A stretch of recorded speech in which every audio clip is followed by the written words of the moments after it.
वो लगता है क्या मैं मूवी दिखा रहा है क्या?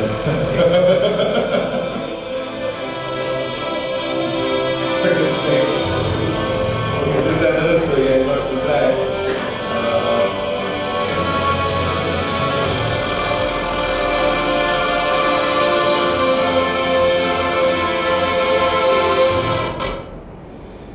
ये कहानी है 3 राजकुमारों की. सब में राजा रानी राजकुमार होते थे. ओके, सो मैं बाकी सब जगह जो स्टोरी सुना रहा था ये दूसरी स्टोरी है. समहाउ आ गई अपने आप, तो चलिए यही कर देते हैं क्योंकि हर story is anyway connected. So वो वाली स्टोरी थोड़ी एसेट एलोकेशन से कनेक्टेड है, बट एनीवेज वी विल सी.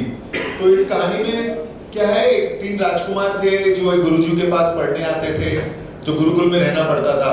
और गुरुजी की एक डॉटर भी थी और तीनों राजकुमारों को उससे प्रेम भी हो जाता है. जैसा राजकुमारी बहुत ही दुखद घटना होती है और वो मर जाती है और उसको वो जला देते हैं.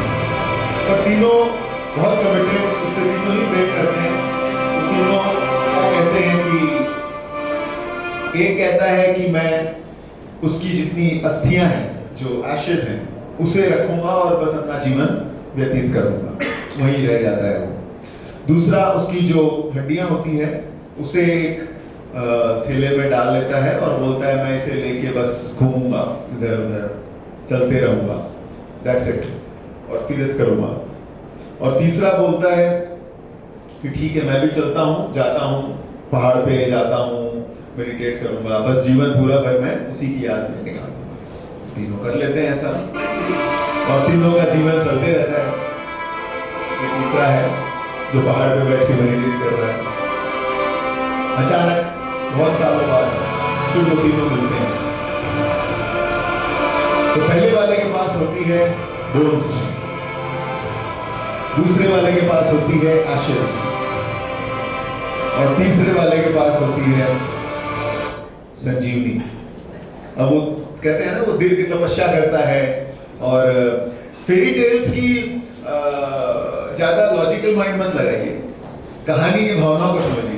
तो वो लॉजिक समझता है और वो उसको संजीवनी विद्या मिल जाती है और वो समझ जाता है कि किस तरीके से एक मृत शरीर में जान डाली जाती है. तीनों मिलते हैं, वो बोलता है मैंने ऐसा ऐसा सीखा है. तो बोला वो तो तुमने सीख लिया है, पर मृत शरीर के लिए पहले शरीर तो चाहिए, शरीर तो जल गया है. तो दूसरा वाला बोलता है अरे मेरे पास तो सारी हड्डियां हैं. और तीसरा वाला बोलता है मेरे पास एशेस हैं. तो वो हड्डियों को लगाते हैं, एशेस डालते हैं और उसके बाद में ये संजीवनी विद्या जो है पढ़ते हैं. राजकुमारी देर. अब क्वेश्चन आता है जो बेताल पूछते हैं, बताओ राजा विक्रमादित्य वो किससे शादी करेंगी? उससे जिसने उसको जीवन दिया, या उससे जिसने उसके बोन्स का ख्याल रखा, या उससे जिसने उसके एशेस को रखा? Question to you all. Story में लग्न हो गए हैं. जो जीवन दिया, जीवन दिया. कितने लोग कहते हैं कि ये जो ऑप्शन है जीवन दिया उसके साथ है, वो शुड बी द पति. देखिए 2 लोग और 1 लोग. अच्छा, तो कितने लोग कहते हैं एशेस जिसने संभाला वो उसका पति होना चाहिए? अरे बाकी सब लोग कुछ तो आंसर देना होगा सबको. तीनों से शादी तीनों प्यार करते हैं. वो द्रौपदी का अलग युग था, अलग काल था और अलग भूख. No option, otherwise you can not go out of this. First option ashes. 2 3 4 5 6 7 8 10 people. Second option bones. Bones. तो थर्ड जिसने उसमें जान डाली. अगर जान ही नहीं डालते तो भाई जीता कैसे? Oh my God, I think more or less 80% of the audience are thinking the person who was given the life संजीवनी, अगर वो जान ही नहीं डालता तो होता क्या? लेकिन जान तो डाला. बिना बोन्स के बॉडी कैसे बनती और बिना एशेस के बॉडी कैसे बनती? I think तीनों इम्पोर्टेंट है. क्यों? क्योंकि जो जान देता है वो पिता तुल्य होता है. He is like a father. Okay, so once somebody has given you a life, which means he is supposed to be a father, so he should not be a husband. Done. Chapter close. 50% होगा. ये मेरा answer नहीं है because it is Vikramaditya and nobody actually checked. Second option. दूसरा है आप लोगों ने कहा bones. तो bones वाले कौन होते हैं? बोन्स वाले सन. सन होते हैं, भाई हाँ, प्रोटेक्ट तुल्य होते हैं, तो वो भी हमसे शादी नहीं कर सकते।